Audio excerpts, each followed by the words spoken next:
Título da lição: A origem da igreja. Texto áureo. E disse-lhe Pedro: Arrependei-vos e cada um de vós seja batizado em nome de Jesus Cristo para perdão dos pecados e recebereis o dom do Espírito Santo. Verdade prática: a igreja é a família de Deus, comprada com o sangue de Cristo e selada com o Espírito Santo. O propósito neste trimestre é estudar a respeito da doutrina da igreja, a sua origem, sua natureza e missão neste mundo. A primeira lição aborda o tema sobre a origem da igreja, respondendo às perguntas de muitos cristãos, como o povo de Deus é formado na Bíblia, como a igreja foi planejada por Deus, o que a igreja é de fato. Objetivos da lição. Primeiro objetivo: descrever a trajetória do povo de Deus na Bíblia e na história. Segundo objetivo: apresentar a igreja como criação divina. E terceiro objetivo: identificar a igreja como a comunidade de salvos. Faremos a leitura bíblica em classe no livro de Atos dos Apóstolos, capítulo 2, versículo 1, versículo 2, versículo 37 e versículo 38. Nos acompanhe utilizando a sua revista ou a sua Bíblia. Diz assim a palavra do Senhor: Cumprindo-se o dia de Pentecostes, estavam todos reunidos no mesmo lugar, e de repente veio do céu um som, como de um vento veemente e impetuoso, e encheu toda a casa em que estavam assentados. Ouvindo eles isto, compungiram-se em seu coração e perguntaram a Pedro e aos demais apóstolos: Que faremos, varões irmãos? E disse-lhe Pedro: Arrependei-vos e cada um de vós seja batizado em nome de Jesus Cristo para perdão dos pecados e recebereis o dom do Espírito Santo. Para os apóstolos e os primeiros cristãos, a igreja exercia um lugar de relevância entre os irmãos. O apóstolo Paulo denominou a igreja como coluna e firmeza da verdade. Olha o que diz 1 Timóteo, capítulo 3, verso 15, que atesta esta verdade. Mas, se tardar, para que saibais como convém andar na casa de Deus, que é a igreja do Deus vivo, a coluna e firmeza da verdade. É uma orientação de Paulo para Timóteo. O apóstolo Pedro chamou a igreja de geração eleita.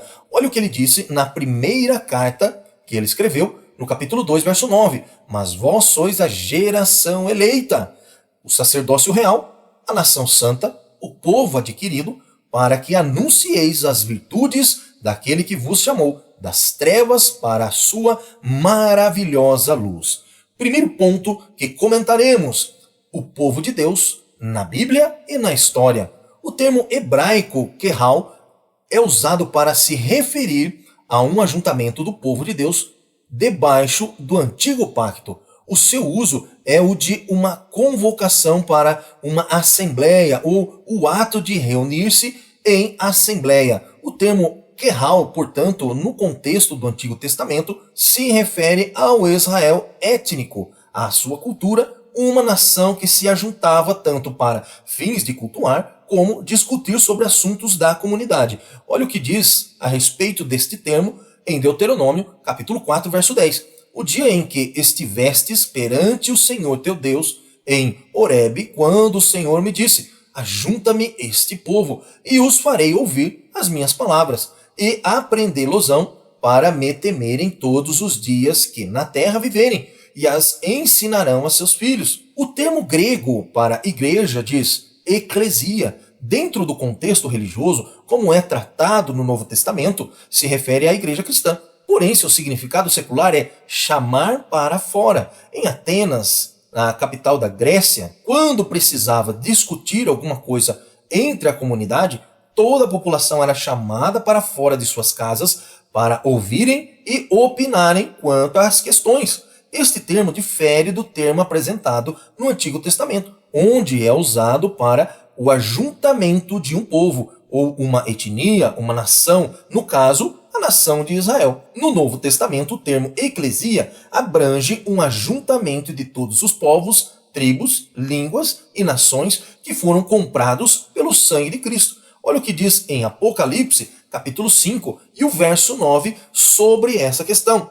E cantavam um novo cântico, dizendo: Digno és de tomar o livro e de abrir os seus selos, porque foste morto, e com o teu sangue nos compraste para Deus de toda a tribo, e língua, e povo, e nação. O Senhor Jesus usou o termo eclesia com um sentido exclusivo, o povo adquirido pelo seu sangue. Olha o que diz em Mateus capítulo 16, verso 18, sobre este termo. Pois também eu te digo, quem? Jesus para Pedro. Novamente, pois também eu te digo que tu és Pedro, e sobre esta pedra edificarei a minha igreja, e as portas do inferno não prevalecerão contra ela. Após a reforma do século XVI, a tradição protestante procurou dar um sentido bíblico e mais preciso a respeito do que era uma igreja de fato. No conceito do protestantismo histórico, a igreja é definida como uma congregação local de pessoas regeneradas e batizadas após a profissão de fé. Por outro lado, no conceito pentecostal, a igreja é como o corpo de Cristo, a habitação de Deus, através do Espírito Santo, com divinas nomeações para o cumprimento de sua grande comissão, onde cada crente nascido do Espírito, sendo parte integrante da Assembleia Universal dos remidos pelo sangue de Cristo. Olha o que diz em Efésios capítulo 1, verso 22 e 23, sobre esses dois conceitos. E sujeitou todas as coisas a seus pés, e sobre todas as coisas o constituiu como cabeça da igreja. Quem? Jesus. E o verso 23, que é o seu corpo, a plenitude daquele que cumpre tudo em todos. Segundo ponto, a igreja como criação divina. Desde a eternidade, a igreja estava no coração de Deus e foi idealizada por ele, tornando-se uma realidade. A igreja é um projeto divino, como também nos elegeu nele antes da fundação do mundo, para que fôssemos santos e irrepreensíveis diante dele em amor. A igreja é um mistério que estava oculto. Olha o que diz Efésios capítulo 3, do verso 3 a 6, sobre esse mistério. Como me foi este mistério manifestado pela revelação, como antes um pouco vos escrevi, por isso, quando ledes, podeis perceber a minha compreensão do mistério de Cristo, o qual noutros séculos não foi manifestado aos filhos dos homens, como agora tem sido revelado pelo Espírito aos seus santos apóstolos e profetas, a saber que os gentios são coerdeiros e de um mesmo corpo e participantes da promessa em Cristo pelo Evangelho. A igreja está no coração de Deus. Efésios capítulo 5, verso 25 diz isso. Vós, maridos, amai vossas mulheres, como também Cristo amou a igreja e a si mesmo se entregou por ela.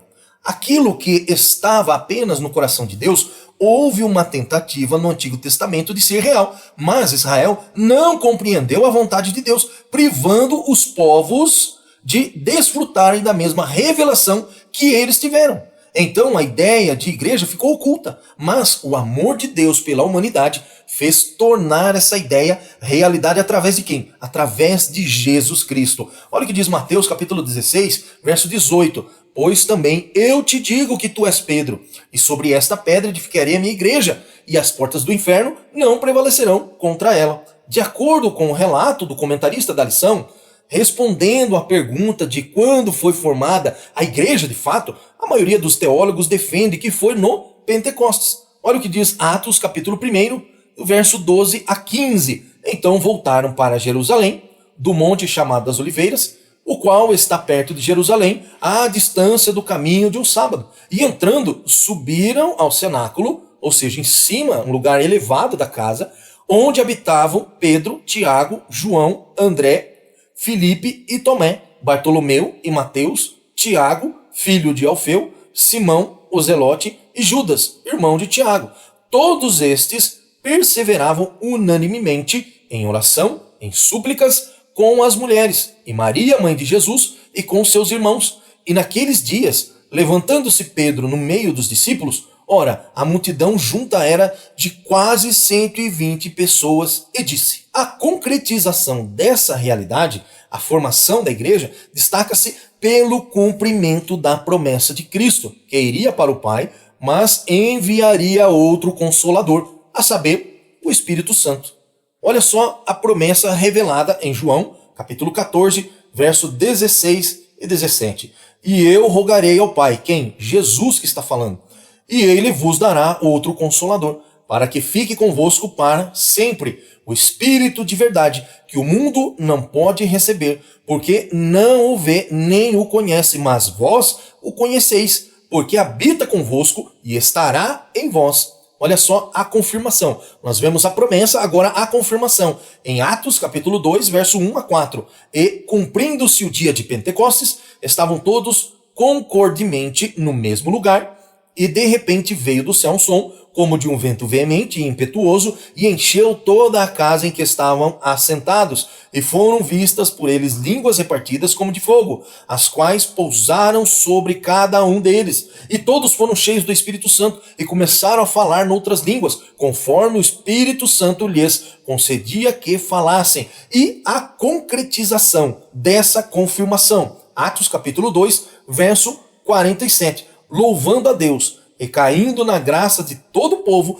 e todos os dias acrescentava o Senhor à igreja àqueles que se haviam de salvar. Terceiro ponto, a igreja como a comunidade dos salvos. A igreja de Cristo não é um clube, não é uma associação. Portanto, o ingresso ao corpo de Cristo não é feito por adesão, por compra de título, mas através do verdadeiro arrependimento individual da pessoa. O apóstolo Pedro disse, arrependei-vos e cada um de vós seja batizado em nome de Jesus Cristo. Com essas palavras, Pedro estava dizendo como se dá o ingresso de uma pessoa na igreja, por meio do arrependimento e do batismo. A igreja é formada por pessoas que estavam no pecado, a caminho da condenação eterna, mas, graças ao evangelho, suas vidas foram transformadas. O erro de muitos cristãos é achar que o Espírito Santo é algo distante que precisamos buscar todos os dias para que venha. Na verdade, precisamos ter um relacionamento com o Espírito Santo,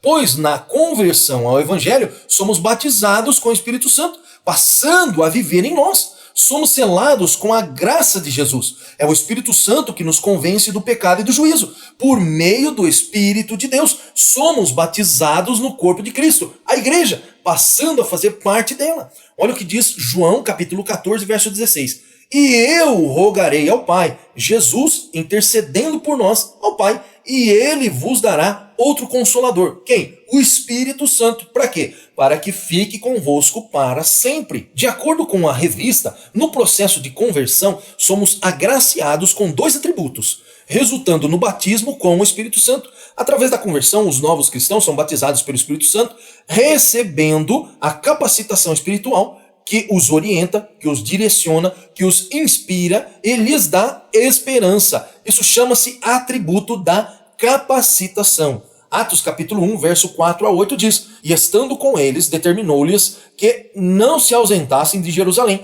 mas que esperassem a promessa do Pai, que disse ele, de mim ouviste. Porque na verdade João batizou com água, mas vós sereis batizados com o Espírito Santo. Não muito depois destes dias, aqueles, pois, que se haviam reunido perguntaram-lhe, dizendo, Senhor, restaurarás tu, neste tempo, o reino de Israel? E disse-lhes, quem? Jesus, não vos pertence saber os tempos ou as estações que o Pai estabeleceu pelo seu próprio poder, mas recebereis a virtude do Espírito Santo, que há de vir sobre vós, e ser-me-eis testemunhas, tanto em Jerusalém, como em toda a Judéia e Samaria, e até aos confins da terra. Através do mesmo batismo com o Espírito Santo, o cristão também é agraciado com o segundo atributo, a iniciação, que é o desejo de viver em comunhão e em cooperação, formando a igreja, o corpo de Cristo.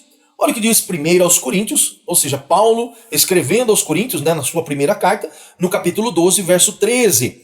Pois todos nós fomos batizados em um Espírito, formando um corpo, quer judeus, quer gregos, quer servos, quer livres, e todos temos bebido de um Espírito. Não existe maior, não existe melhor. Somos todos batizados pelo mesmo Espírito Santo. Não existe diferença, não existe desigualdade. Quem cria a desigualdade, formando inúmeras igrejas, ministérios e tudo mais, é o próprio homem. Mas Deus nos concedeu apenas um batismo, a um só Espírito, formando a igreja, o corpo de Cristo.